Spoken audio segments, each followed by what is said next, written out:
Friends, আজকে আমি তোমাদের সঙ্গে পাকা আম আর সাবুদানার একটা রেসিপি শেয়ার করব। প্রথমে আমি সাবুদানাটা ধুয়ে ভিজিয়ে রেখেছিলাম, এই দেখো জল থেকে তুলে নিয়েছি। সাবুদানাটা আমি মিক্সিতে দিয়ে পেস্ট করে নেব আর আমের পালসটা বার করে নেব। চলো করা যাক। এই দেখো আমার আমের পালসটা বার করা হয়ে গেছে আর সাবুটাও হালকা একটু গ্রাইন্ড করে নিয়েছি। এইবার কড়া গরম হয়ে গেছে, কড়ার মধ্যে দিয়ে দেবো সামান্য পরিমাণ ঘি।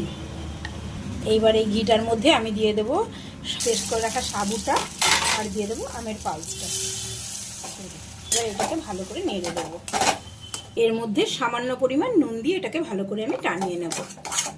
এই দেখো ফ্রেন্ডস, এটা ভালো করে টানানো হয়ে গেছে। এবার আমি এটা নামিয়ে নেব। এই দেখো ফ্রেন্ডস, সাবু আর আমের এই মিশ্রণটা ঠান্ডা হয়ে গেছে। এইবার আমি হাতে ঘি মাখিয়ে নিয়েছি। এবার এখান থেকে অল্প অল্প মিশ্রণ নিয়ে আমি এটাকে গোল করে নেব।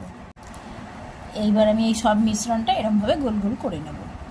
এই দেখো ফ্রেন্ডস, সবগুলো বল আমার তৈরি হয়ে গেছে। দুধ ফুটে গেছে। এবার দুধের মধ্যে দিয়ে দেবো কিছুটা মিছরি আর দিয়ে দেবো দুটো এলাচ দুটো ফাটিয়ে দিয়ে দেবো।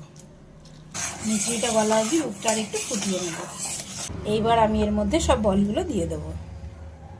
আর এটা আমি ফ্রিজে রেখে দেবো, ঠান্ডা হলে এটা খেতে দারুণ লাগে। এই দেখো ফ্রেন্ডস, তৈরি আমার ঠান্ডা ঠান্ডা পাকা আমের বল পায়েস। এইভাবে বাড়িতে তোমরা ট্রাই করো, আশা করি তোমাদের খুব ভালো লাগবে।